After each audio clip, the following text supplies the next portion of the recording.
Hey, how are you? Good, good. A few months ago, soon after my video in which I talked to the lead writer of Portal Stories Mel, Ian Weiss, I was surprised with a comment from another lead developer, Stefan of Portal Revolution. Like Ian, Stefan had also seen my video from a while ago on Revolution and was kind enough to offer to talk about it.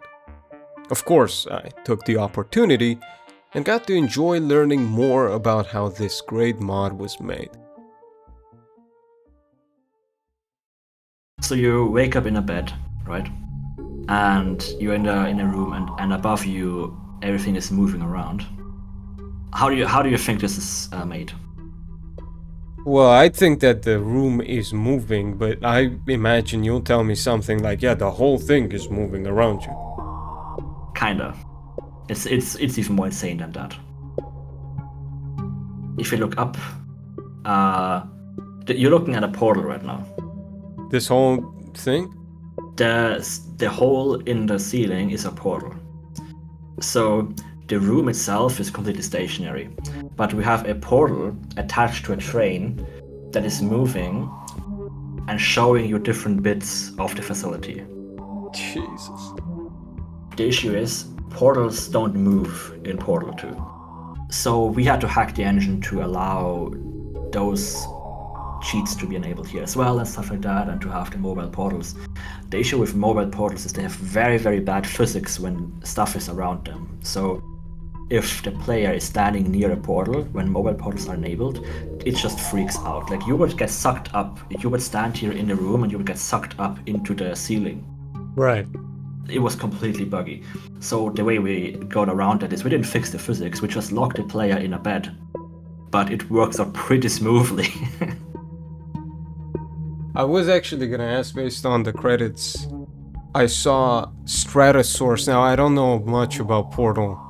I'm not sure what Stratosource is. I know there were the core team members credited, and then there was this company, I'd assume, or...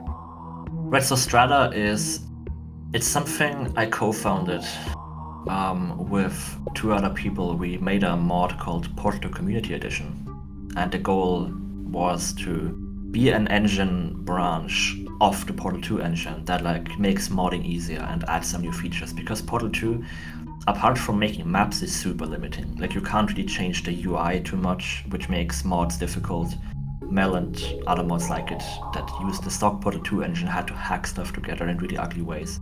Yeah, he was talking about that. He talked about extended code base or something. I'm not sure which they didn't have at the time, but he was saying in the meantime. Yeah, Mel didn't have any code. Revolution is the first released Portal 2 mod that has engine access. So how that worked is we started Portal 2 Community Edition and we got the source code for Portal 2 from Valve, which was a huge game changer. And then Revolution was meant to run on the P2C engine. And P2C is not released yet, and it's still in development. And then Strata kind of formed as other mod teams, like the Momentum guys.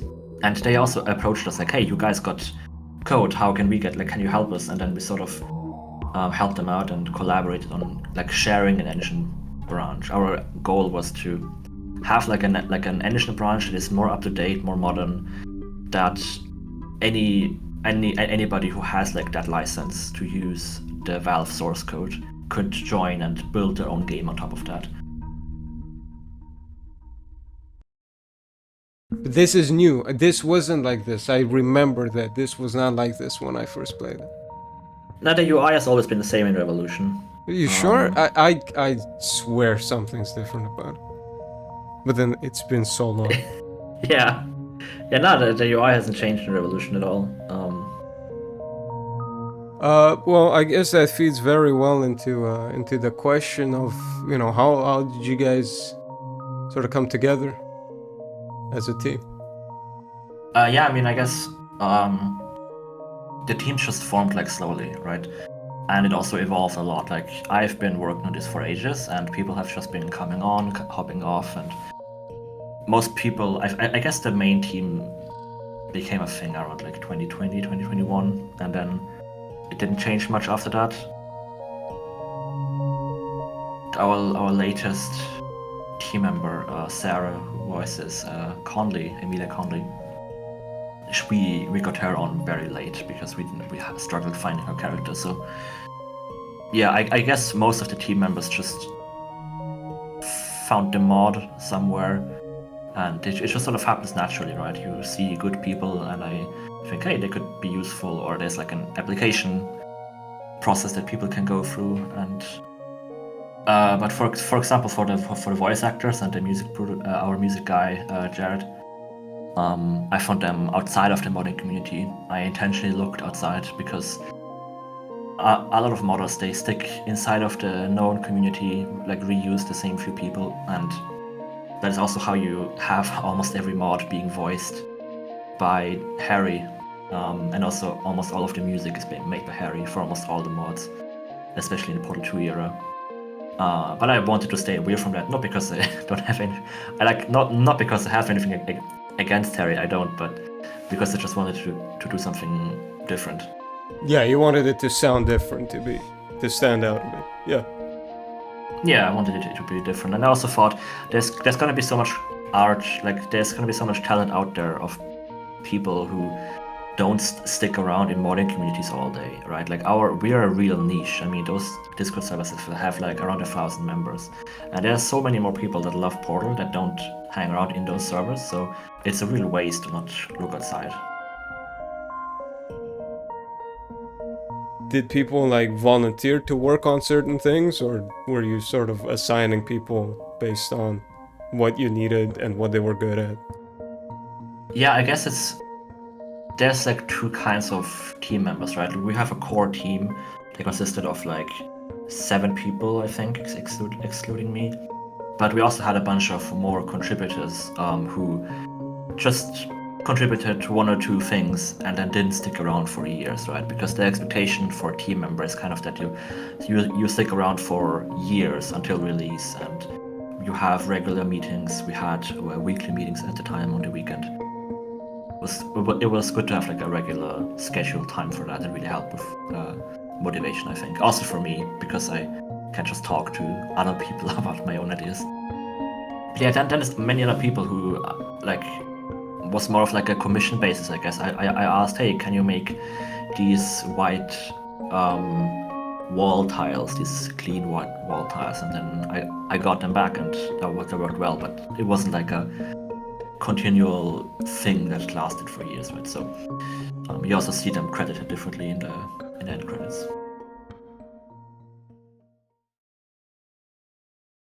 If you go through there, this is one of my favorite environments that I built.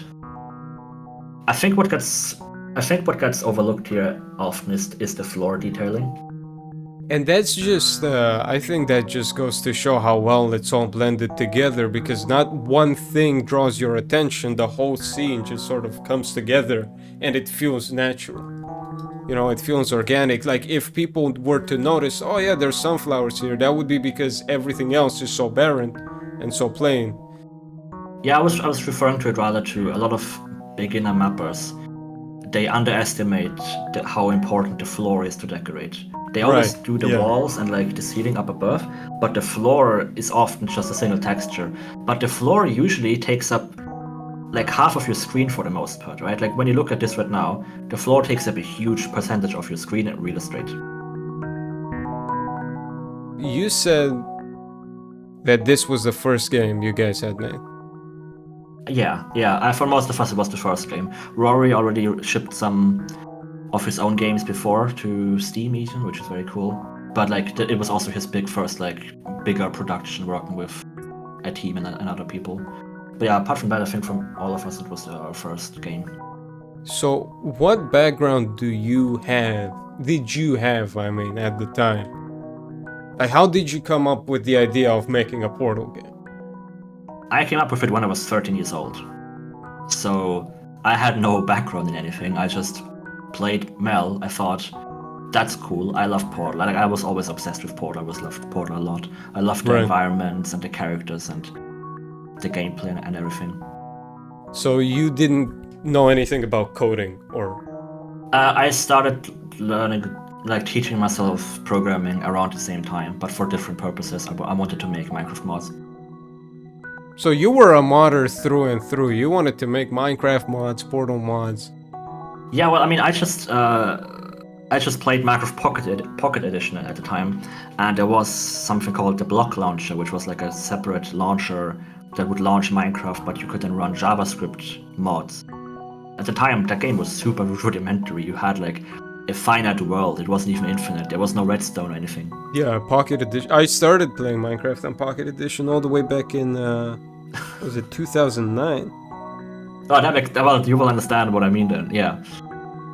That's interesting. That is interesting that you wanted to make... Did you make Minecraft mods or...? Well, so how that went is you just downloaded some JavaScript file and ran it in Block Launcher. And if you know JavaScript is not a compiled language, so the whole source code is what you're running. And of course I've never looked at source code before, but then I started to just piece together, okay, it's creating a function and it's calling another function to create a block and to create an item, and it has item IDs and stuff like that, and it creates variables. So I just started like piecing together how programming worked by looking at these scripts.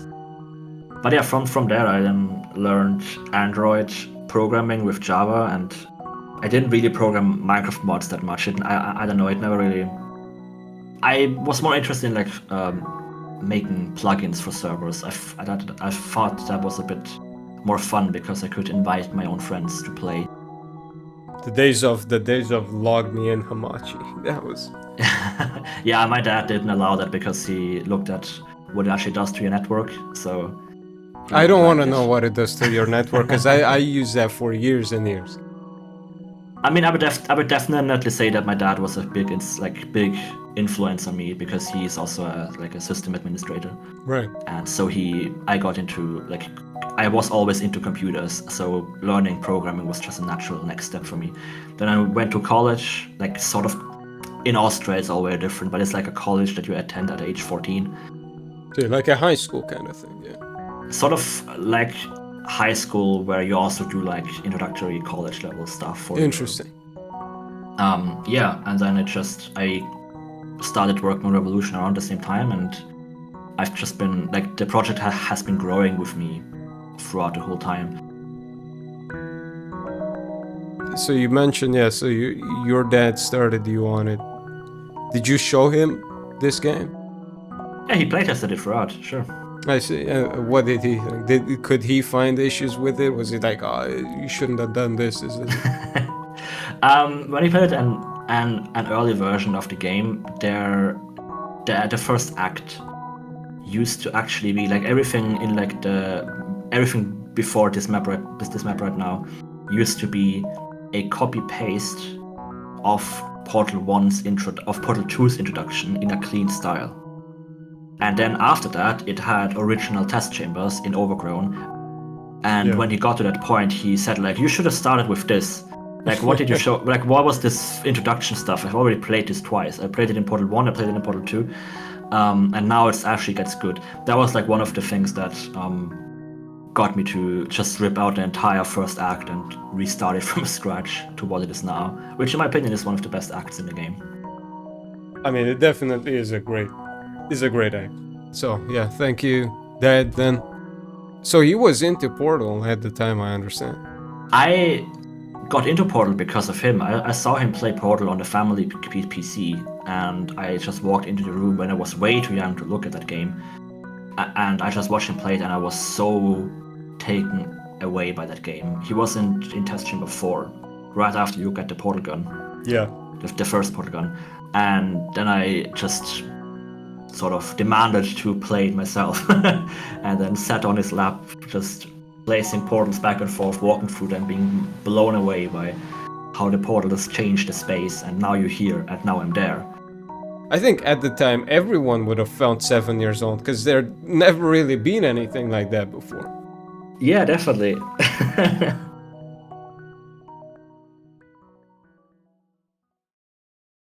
You help me repair the facility, and I'll let you leave. Yeah, that dialogue was inspired by...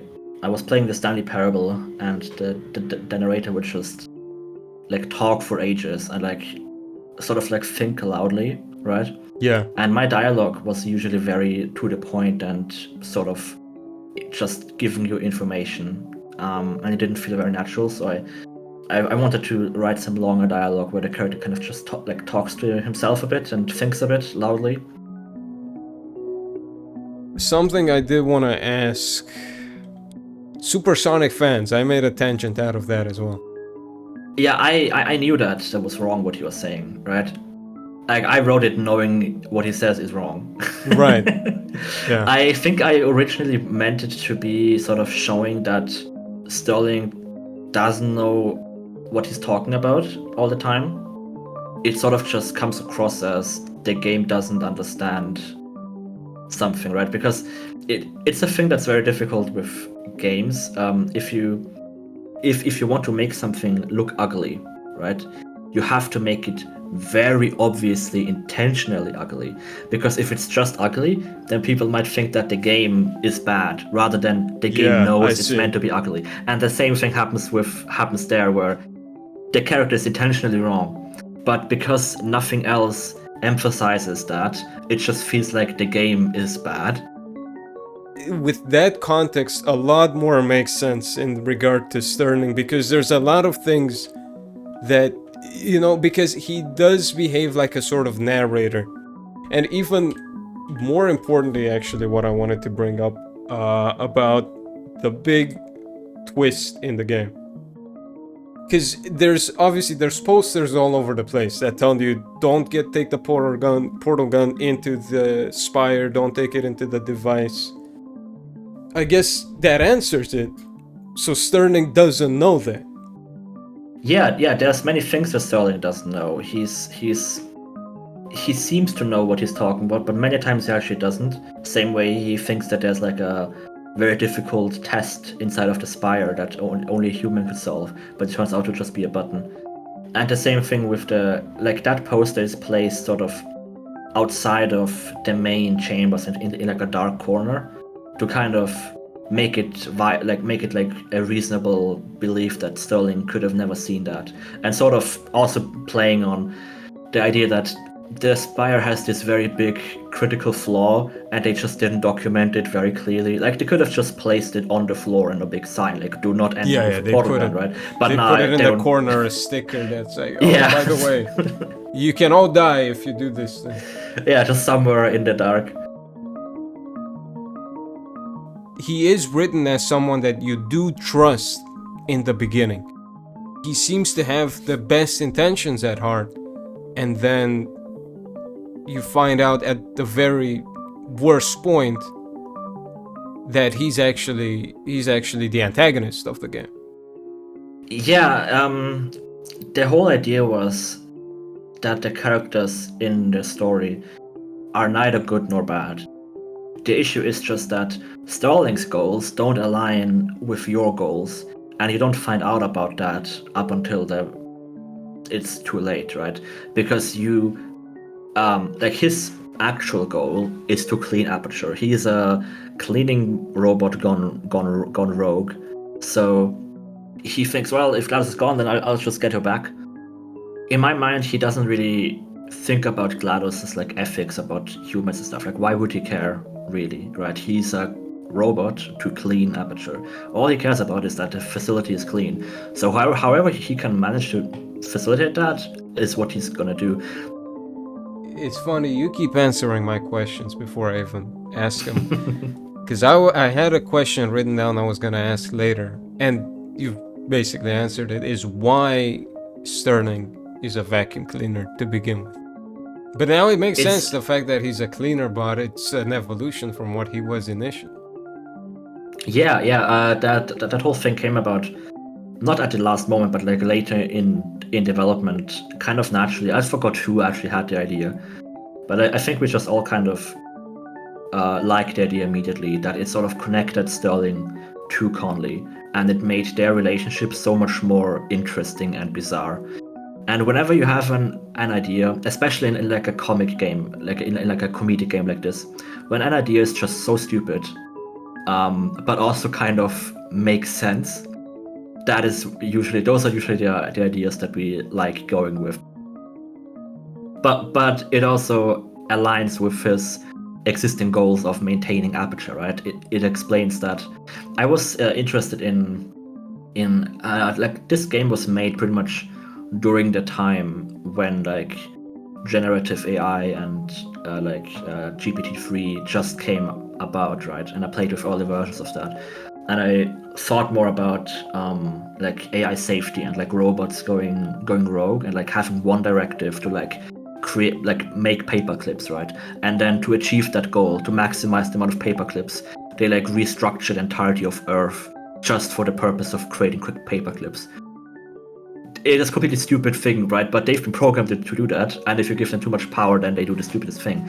And that's kind of what I wanted to explore with Stirling, that this robot has been told to clean, and he will just never stop.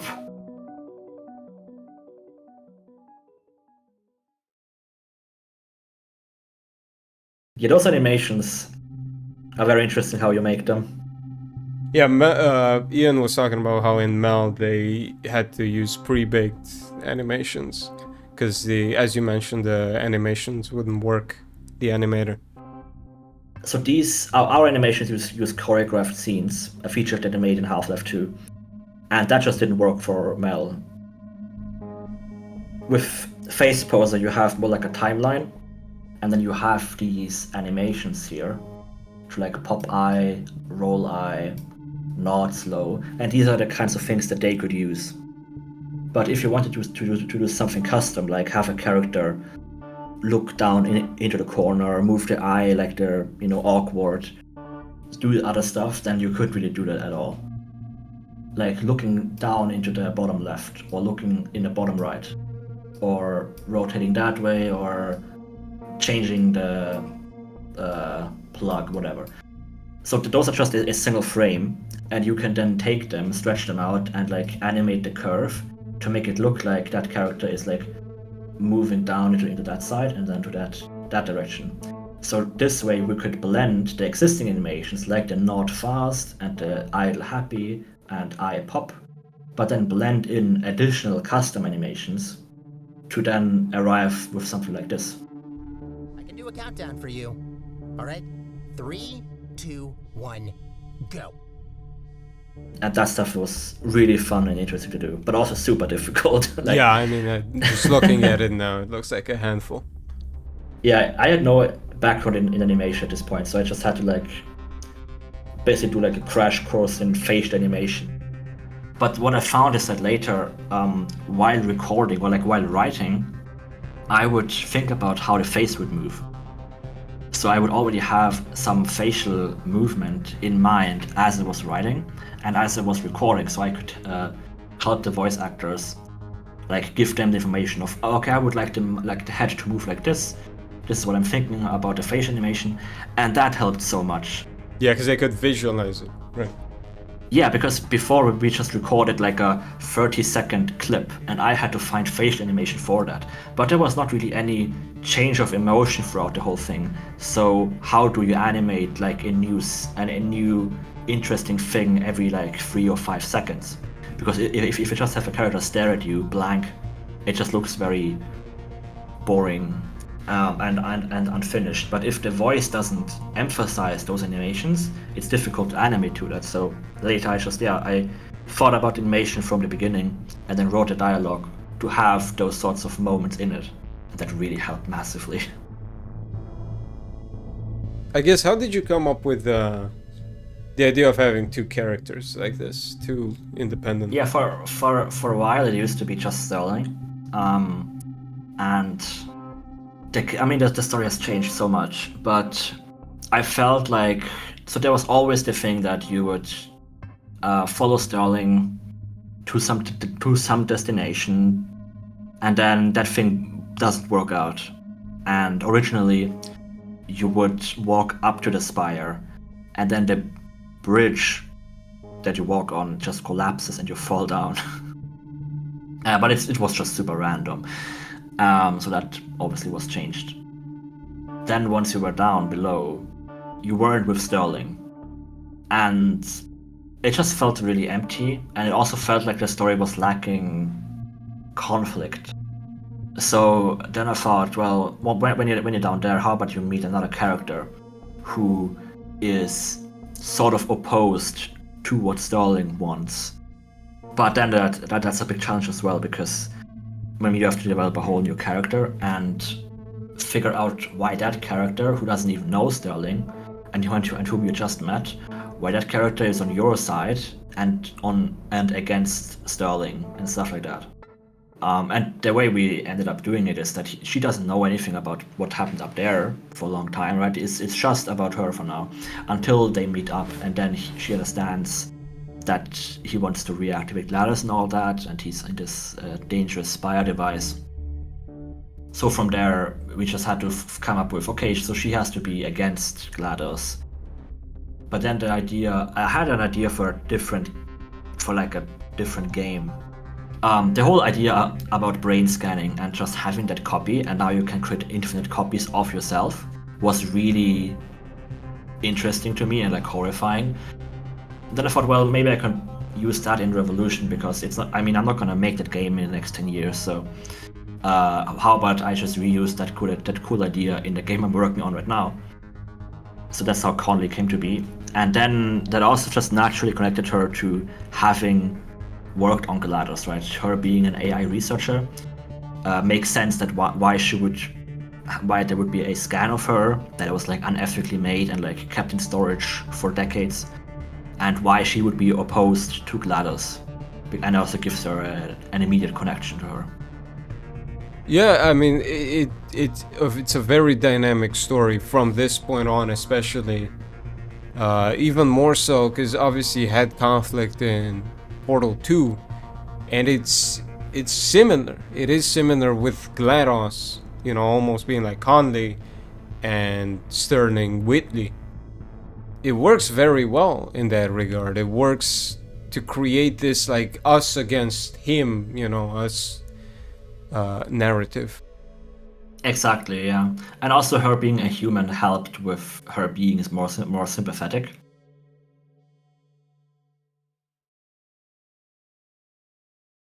That pretty much covers everything me and Stefan discussed about Portal Revolution. To wrap it all up though, he did also mention a bit about the game's anniversary edition and even an upcoming sequel. The game released in January 2024, right? Which is crazy that it's been that long already. Yeah. Anyway, like it feels like it was yesterday. I mean, even the anniversary update that I did that added developer commentary and stuff like that, it seems like it's ages ago for me now, and it's almost I did want to say a year ago from there too. Was that were you planning to do that initially, or was it thanks to all the support and all the attention that the mod got? I would have loved to do it at release.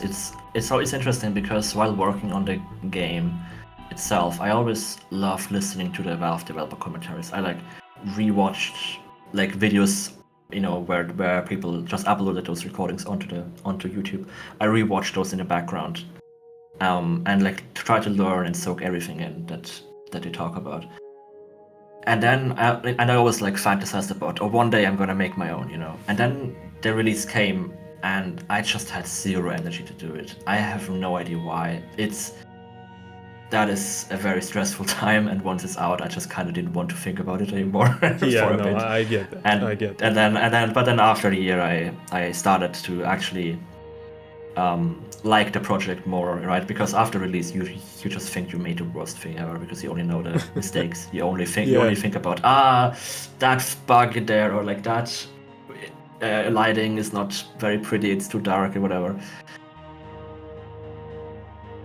Right, so right now we're already working on a sequel. Yeah, that's what I meant to. I mean, it's crazy that you're dropping that just.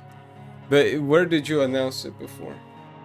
On our website and on Discord, I guess.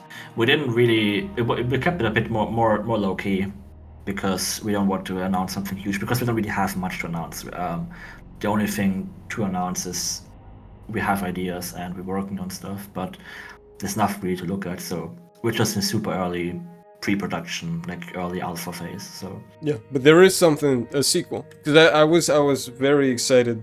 Obviously, the game hints at a sequel with the ending, Will it have anything to do with the ending? I'm guessing it won't, since it's a sequel. I mean, it's gonna pick up right after. It's exciting to hear that you guys are working on something new. I'm very glad to hear that, because you guys made something incredible here, and obviously I think everybody would like to see more. Yeah, sometimes I ask myself, why are you still making Portal? You've been, like, I'm soon gonna... I think I've already been modding Portal for 10 years now. Part of me is wondering, when will you ever let go? But also, like, Revolution 2, I was very against making it at first. Like, I had no intentions about making it after we shipped Revolution 1. There was no intent there. So if you saw the ending and thought it was intentionally hinting towards something, it wasn't at the time. Now I'm glad that it does sort of hint towards it, because it easily continues. But thinking about making a sequel only came about after, like, more than a year after release, when I just kept getting ideas. Now we have this new lighting engine in Stratosource, which is amazing and offers so many new possibilities. So there were many factors coming together that we thought, okay, you know what, this is a game that conceptually just already seems so cool. We have learned so much about making games and making Portal stuff that it was kind of sad to be at the best of your game and then not do anything anymore. Again, great game. Great game. Thank you. I'm just glad people enjoy it and the people play it, you know.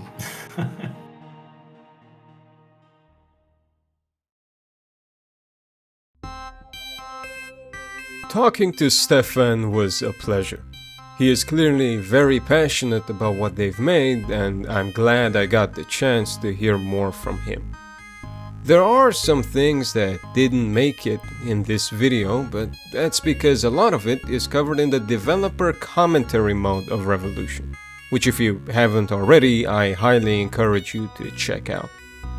Also, if you like the free mod and want to support Second Phase Software, especially now with a sequel in the books, do consider the plush pack on Steam. I'm sure Stefan and the team would be very grateful if you did. That being said, thank you once again to Stefan for offering to do this, thank you to Second Phase Software for such a good game, and thank you for watching.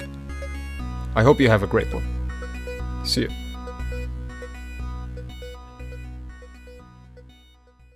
Why is it called the disc? I know everybody wants the answer to that question. My existence will never live past that. It's just a Portal 2 texture. There's no intent behind this.